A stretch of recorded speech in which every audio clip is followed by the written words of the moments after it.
things, and then they're going out there and taking a drink, and that's something that people should think about.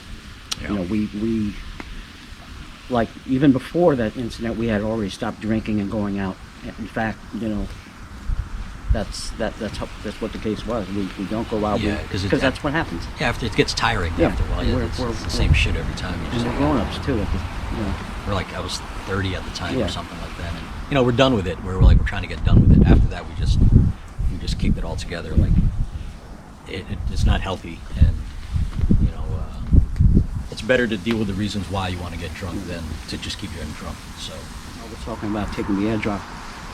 You know, going back to why are you training? Like you're training this physical skill, right? And that's to be able to face certain challenges. But if a life challenge pops up, then you don't have the skill or the know-how to face that without dulling your senses. It doesn't make sense, you know, because in reality, those realistic everyday life challenges are going to be what you'll be facing more often, hopefully, yeah, than physical. Yeah. You know, physical confrontation. Hopefully, if you're living your life right, when you're an adult, you're not being subjected to violence on a regular basis. You know, so hopefully, like what you're trying to do is now just your training is going to help you deal with. You know, it's going to transition you dealing with these other challenges. And real life fights. Right, the real life Every fights. day you wake up, you open your eyes, there's something going on that got to get taken care of, got to be solved. From people dying in the hospital to not having money to whatever. Right? It's all a different battle, and there's all. And People get sick. People get sick. You know, the way you deal with things going on, handling your emotions to stay in the fight. You know, and you know, having your people around you, the right people around you, make sure that everything is supported a certain way. It's a legit thing, because we didn't get into this in the beginning for the martial arts. We got into this to protect family people. People needed to be protected. Like that was the whole point of, just like they did in indigenous Philippines before the Spanish were there, or even after the Spanish were there. Like it was meant to protect the tribe. That's what we were doing. Like the part of the sparring and the martial art training is part of the fun of it. But at the end of the day, it wasn't for like yourself. It was never for yourself. You know, because I mean, look, if you could take an ass whooping, a lot of violence can be solved. You know, but some other people can't. Right. You know, and or some people can die in that ass whooping. So they need to be trained or need to be protected. So we were all about that. And now you take something like alcohol, and it's messing that all up. I mean, it's messing it all up. So now you're the people. You become the people that are threatening your tribe, your family. You know, so you're the enemy in the house. Most people talk about doing martial arts, and they're like, well, I do it to protect my family and to make sure. Meanwhile, if they're doing these kind of things, like you think the enemies are outside the doors, they're in the doors. You're that person. You know, so we pay close attention to that these days. And there's a lot of guys that, well, you know, as I drink, but I'll be fine, I'm good. And it's like, look, that's not our experience. Like, you know, well, I can't stop drinking, so I'm gonna have to leave. I said, yeah, then you're gonna have to leave. That's just how it is. You know, we're not. You don't believe how many times this has happened, and how fast it happens.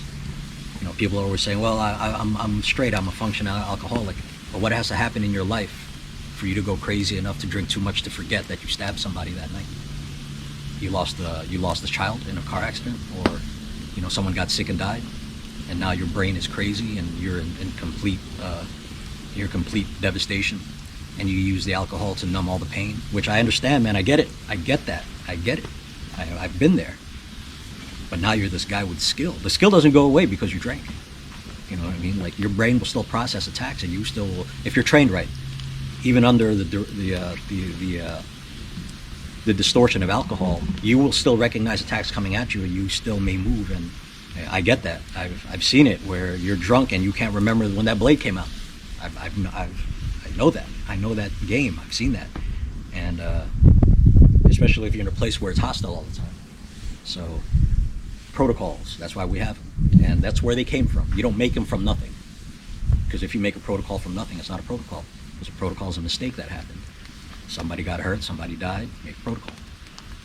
And that's one of the reasons why people join the system, because they want the protocols. They don't want they like that we have them, but they want to implement their own protocols in their lives, and they run our formula, which is run off the SIRE formula for protocols, and they run it through their lives. So a lot of bad things come out of people dying. Don't get me wrong. Like I said, every day we think about that.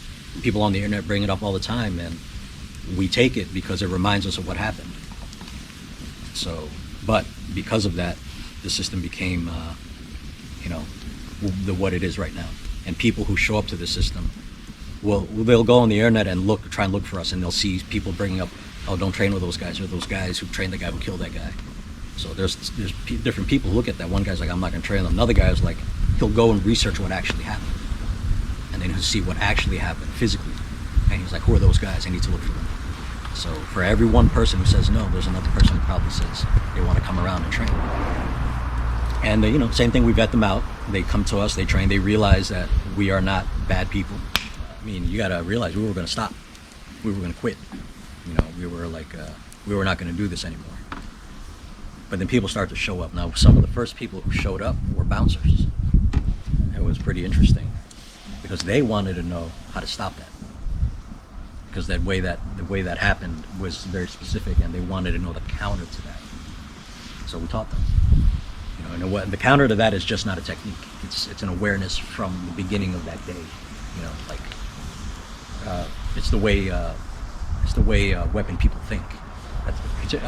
Specifically, there's a lot of weapons guys that have good awareness protocols, but specifically Saga and Atienza, the way we think about blade work, it transcends all weaponry. So they wanted to learn that. They understood how to track. How do you know when this is going to happen? And we taught them that, because there's always a way to know about that.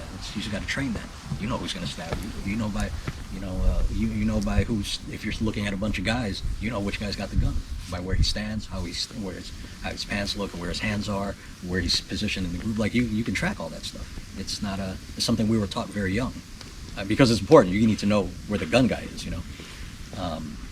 So that was one of the first set of guys that came through. Now, other guys came through like regular martial arts guys. Not a lot of them, but they were coming around. So my brother was going down south at the time to go train the guys down south in Georgia, and I had a group in New Jersey, and then I was going up to Connecticut to teach. Now the guys down south were like some hard bouncer guys, so they were getting combat work. The guys up north where I was going to, they were getting more martial art type sparring work, because we were still trying to develop the sparring curriculum. So the guys down south got like always got up hard live blade training, and the guys up north were getting like action flex work. The guys up north, they didn't train long. They trained like 2-3 years. In our world, 2-3 years you don't learn nothing in 2-3 years. For something for real, you don't learn anything. Like if you think you're gonna use this in life and death, 3 years is not enough time. 3 years, you're just realizing what you got to change. Now if you're gonna sit and do martial arts and spar, yeah, that's cool. Like we have guys in the group that have no interest in combat, and they just want to do the martial art. That's cool. But guys who want to fight multiple opponents, know how to rig up, know how to do it. It's a different type of training. Back then it was different. There was 2 different types of training, and we were trying to hone them. And that was the interesting part about that. And then knowing that we were not going to get a lot of people to join, all right, to get the Atienza Kali running, Hamanato, and let us hang around with the SOC tactical group guys, which was pretty good, because that was starting right there at that point, and we started going on military contracts with them. We were teaching them blade work and combative stuff.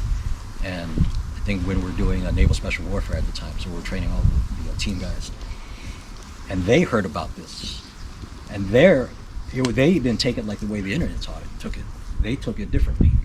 They wanted to know everything about it. They didn't judge. They wanted to know, like, all right, how did that happen? Why did it happen? Where was he standing? How did this happen? What was he thinking? How did the move go? They wanted to know everything about that. How come no one knew everything? Everything. And we taught him. Yep. We taught him because we trained that guy. We knew what that was, and then military law enforcement started to show up. Because in the law enforcement world, they deal with guys with knives all the time, but they never knew somebody get poked once and then go.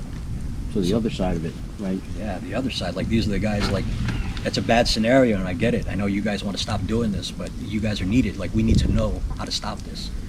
And that was kind of cool at the time because we were pretty depressed at the time for this. You know, one of our brothers is going to go do 14 years, 17 years or whatever. Someone died, like, that's it.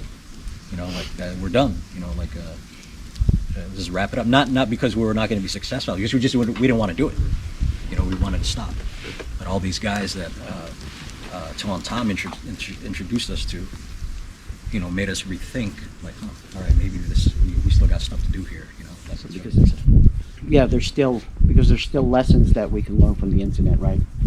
Even though there's a negative outcome, there's still lessons that we learn and that are valuable to other people, that you know that they could really use in their jobs. You know, like remember that in the academy, the blade awareness. We did a blade awareness. We were teaching somewhat. We're teaching people at a police academy. Yeah, we're teaching people. We're showing some law enforcement in a law enforcement academy. Just introduction, really, not an introduction to how dangerous blades are. How, you know, because in regular people don't know that. Regular people don't know. They, you know, you're trained to, you're taught to think that guns is the king of the hill on the street, right? And they are. Yeah, for a reason, right? But at the same time, they wouldn't know. Why would they know, like, how fast a blade can turn a situation, especially at a certain range? So we were able to show them that, and thankfully that it actually helped. Yeah, it actually that's helped. right. I forgot about that. Right? It actually helped. Yeah, one of the guys who graduated from the academy got into a knife thing on his first 6 months out, and because of the training, yeah, he's alive. You know. So, you know, things like that are starting, and we're starting to regain our you know, our momentum and our trust in that we're going to be doing this. You know, creating the system. And it's real. Like Pamana Tulan used to say, like, people have bled for this. It's a real thing, real. And this is not people who bled back in the 50s, in the 40s, fighting in the jungles. Like all those grandmasters that we all looked up to, who were, you know, challenge match fighting and killing the Japanese during World War II. Not those times. Like, those guys are like superheroes to us. I'm talking about recent. Like, this is still going on, and it's still going on. It is still going on. Like, you know, it's Filipino martial arts is not a historical system. It still has real value and real combat today. Not for us, at least.